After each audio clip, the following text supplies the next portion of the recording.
Greetings, adventurers of the realm! I don't know if you've heard, but there are a lot of TTRPGs being released this year. I would know. I kinda made a video about it. I'm absolutely loving all of the conversation happening around these new games, but I believe that there is going to be one that stands out above the rest. And that is DC20 by the Dungeon Coach. Some of you might be asking, what is DC20? To that I say it's the perfect love child between Dungeons & Dragons 5th edition and Pathfinder 2nd edition. I've been following the development of this game for quite some time, and I actually had the pleasure of being part of the playtest last year at Gen Con with the One Shot Questers team. And guys, I haven't looked back since. But before we move on, I would like to put a disclaimer out there, and that is, I don't hate Dungeons & Dragons. What? I love Dungeons & Dragons, and it means the world to me. It's actually a part of my main job. That being said, it's definitely not a flawless game, or a flawless company for that matter. A huge part of why I love DC20 is because of the gripes that I have with 5th edition. After the OGL debacle last year, I decided to step away from Dungeons & Dragons for a little bit and actually try other systems. I played Pathfinder 2E with my friends, and it wasn't great. Admittedly, I've enjoyed Pathfinder 2nd edition a ton since then as a player.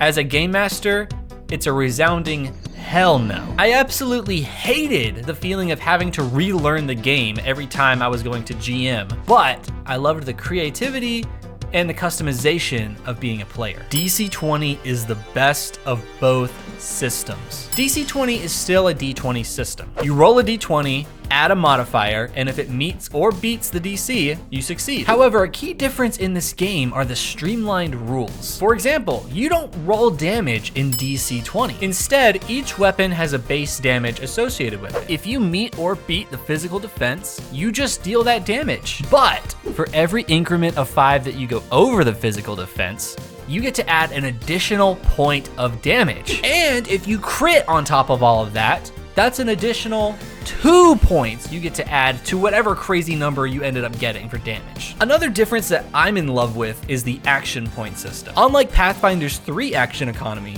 you have a 4 action economy in DC20. You can spend your action points to attack, move, give yourself advantage, boost an ally. You can even spend them off of your turn for special kinds of reactions. It's hard for me to fangirl about DC20 without mentioning the Ancestry System. I don't know that I've ever played an RPG that allowed me to customize my character this much without overwhelming me. Let's say you want to play a human. In DC20, you could take the human as your ancestry and just run with the default traits. But what if another player at the table also wants to play a human? Thankfully, DC20 has a solution for that. See, in this game, you have an ancestry point system. Each trait under the ancestry has a cost associated with it. If you wanted to swap out a human's 2-cost trait for 2 1-cost traits, you can do that. This way, players can play the same ancestry, but be totally unique in their own way. I mentioned earlier that being a GM in Pathfinder 2nd edition was a little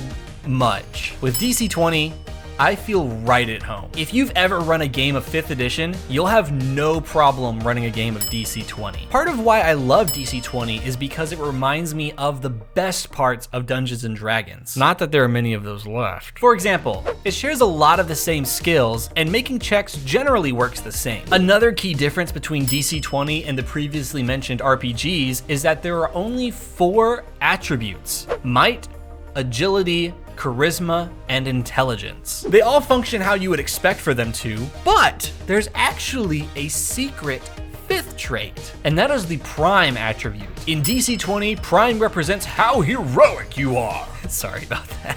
This stat is going to be used a lot in the game, especially in combat. What makes the prime stat so great is that it allows players to build characters they normally couldn't make in Dungeons & Dragons or Pathfinder. For example, if you want to play a charisma-based barbarian, you can do that. Want to play an agility-based wizard?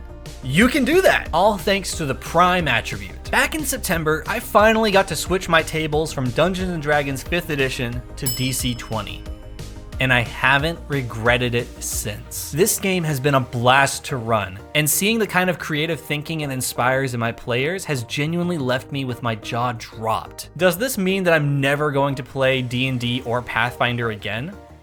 Of course not. Those games are still fun for their own unique reasons. But you can be sure that if I'm running a new game, I'm raising my banner for DC20. If I've piqued your interest with DC20 and you'd like to check it out for yourself, I've included a link in the description and pinned comment where you can buy the alpha PDF. Additionally, it comes with a form-fillable character sheet, a printable character sheet, the alpha rules, a one-shot to run with your friends, and a guide for making monsters for the game. By buying the alpha, you'll be directly funding DC20 and getting it ready for its Kickstarter launch this summer. Also, you'll be helping me out too. Have a question about DC20? Leave a comment. I'd love to chat about it. If you want a deep dive, I also have a Discord where I run playtests of the game. And if you liked this video, consider leaving a thumbs up and subscribing. While you're here, check out these videos. I think you'll like them. I'll see you in the next video.